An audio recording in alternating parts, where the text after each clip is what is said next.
코로나 바이러스가 전 세계를 흔들어 놓고 멈추게 하고 단절시키는 같은 상황을 만들지만 열방을 구원하시고자 하는 하나님의 성교는 결코 멈추지 않는다는 것입니다.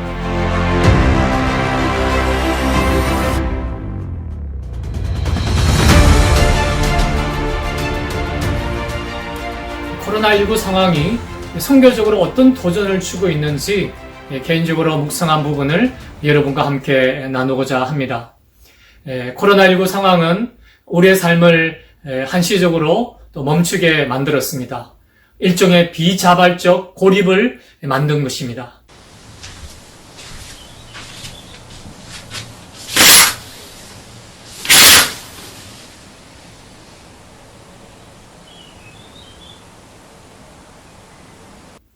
이 상황은 경제적 손실을 초래했고 또 사회적 관계망을 단절시키고 이동을 제한시키고 정서적인 불안정을 유발했습니다. 교회적, 신앙적, 선교적으로도 영향을 주고 있습니다. 하지만 이런 상황 가운데서 우리가 기억해야 할 몇 가지 하나님의 진리가 있습니다. 첫째는 교회의 예배나 집회가 제한되고 금지된다고 교회 자체가 무너지는 것은 아니라는 것입니다. 왜냐하면 예수님께서 친히 말씀하셨듯이 주님의 피로 사신 교회는 음보의 권세가 이기지 못하기 때문입니다. 두 번째는 우리가 온라인 예배를 드리든 오프라인 예배를 드리든 하나님과 하나님의 말씀은 매이지 않는다는 진리입니다. 디모데후서 2장 9절에서 사도 바울은 복음으로 말미암아 내가 죄인과 같이 매이는 데까지 고난을 받았으나 하나님의 말씀은 매이지 아니한다라고 말씀을 했습니다. 우리가 어떤 상황에 있고 어떤 장소에 있고 또 어떤 공간과 어떤 때를 보내든지 간에 그곳에 하나님의 임재가 임하고 그리고 하나님의 말씀이 그곳에 임한다면 지금의 어려운 상황도 우리는 넉넉하게 이겨낼 것이다. 저는 그렇게 믿습니다.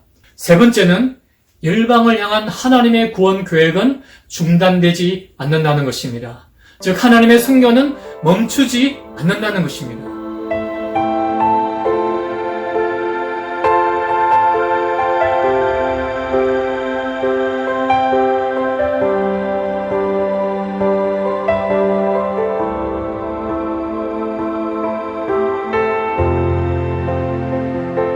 우리가 이번 코로나19 상황을 통하여서 전 세계의 어려움이 무엇인지 어떤 일들이 일어나는지 우리도 모르는 사이에 열방에 대한 시각을 가지게 되었습니다. 이제 우리에게 필요한 것은 그 열방을 바라보는 하나님의 마음을 더 품는 것입니다. 그 하나님의 마음으로 열방을 향하여 우리가 나아갈 뿐만 아니라 또한 지금은 나가지 못한 이동이 제한된 이런 상황 가운데 우리가 그 땅을 향하여 기도하면서 하나님의 선교에 참여하는 그런 삶을 우리가 살아가야 하는 것입니다. 그렇기 때문에 모이지 못하는 이런 상황 가운데 우리가 새롭게 인식해야 할 것은 모이는 교회뿐만 아니라 흩어지는 교회의 중요성을 다시금 깨닫는 것입니다.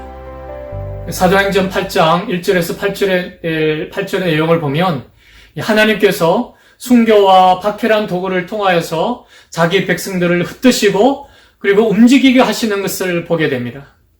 예루살렘에서만 국한되었던 복음과 교회가 박해라는 도구를 통하여 사마리아까지 이르게 되는 그런 장면이 나타나는 것을 봅니다.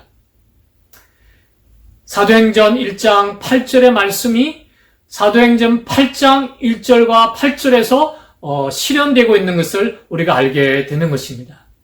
사도행전 8장 1절에서 8절까지 보면 이 크다라고 하는 표현이 4번이나 반복하여 나타나는데요.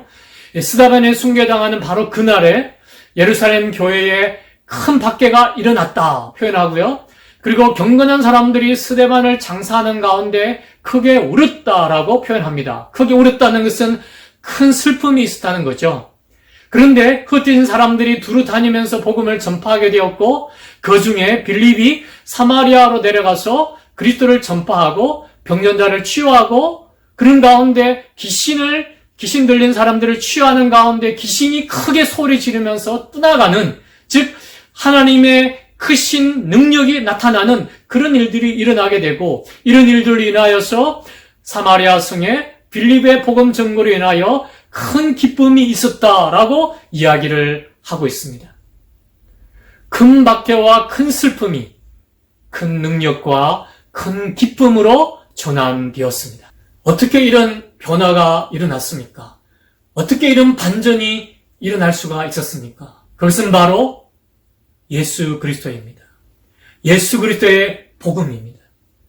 박해로 인하여 흩어진 상황 가운데 모든 것이 끝났다고 생각할 수도 있었지만 그들은 슬픔과 좌절 속에서 멈추지 않고 흩어지는 힘겨운 여정 가운데 예수 그리스도의 복음을 전파했다는 것입니다. 그로 인하여 큰 박해가 오히려 그들이 머무는 곳에 큰 기쁨으로 채우는 그런 하나님의 역사를 만들어내었다는 것입니다. 흩어진 그리스도인들이 하나님의 모든 섭리를 다 이해하고 움직이지는 않았을 것입니다. 그러나 그들은 큰 박해라는 환경 속에서도 붙들고 있었던 것이 있었습니다. 그것은 바로 예수 그리스도이십니다. 그들은 핍박 속에서도 예수님을 놓지 않았습니다. 이것이 큰 박해를 큰 기쁨으로 바꾸는 중요한 키였습니다. 그렇기 때문에 우리는 지금 어렵고 힘겨운 코로나19의 상황들을 지나면서 우리가 다시금 생각해야 할 것은 하나님의 선교는 멈추지 않고 우리는 모일 뿐만 아니라 흩어지는 하나님의 사람들로서 우리가 머무는 그 땅에 선교적 삶을 살며 기쁨을 심는 그런 삶을 우리가 살아가야 한다는 것입니다. 존 파이프 목사님이 최근에 코로나 바이러스와 그리스도라는 전자책을 펴셨는데요. 지금 이제 무료로 다 배포를 하고 있습니다. 저도 이제 그 책을 봤는데 그 책 내용 중에 이런 말씀이 있습니다. 코로나 바이러스는 우리 모두 회개하고 그리스도의 무한한 가치에 비추어 삶을 재정렬하라는 신호다, 이렇게 말씀을 하셨습니다. 뿐만 아니라 코로나 바이러스는 자기 연민과 두려움을 극복하고 용기와 기쁨과 사랑으로 선을 행함으로써 하나님을 영화롭게 하라는 부르심이다. 위험 속에서도 선을 행하라는 부르심이다. 이렇게 강조를 했습니다. 코로나 바이러스가 전 세계를 흔들어 놓고 멈추게 하고 단절시키는 같은 상황을 만들지만 열방을 구원하시는 하나님의 열심, 열방을 구원하시고자 하는 하나님의 선교는 결코 멈추지 않는다는 것입니다. 우리는 이런 상황 가운데 하나님의 열방을 향한 그 계획들을 우리가 다시금 생각하면서 모이는 자의 삶을 뿐만 아니라 흩어진 자로서의 삶을 살아가는 그런 저와 여러분이 되었으면 좋겠습니다. 지금 우리 모두는 힘들고 어려운 그리고 답답한 시간들을 보내고 있습니다. 그럼에도 불구하고 우리가 잊지 말아야 할 것은 하나님께서 이런 상황들을 통치하시고 다스린다 하는 것입니다. 그리고 우리는 그분의 다스림과 임재 속에 머물고 있다 하는 것입니다.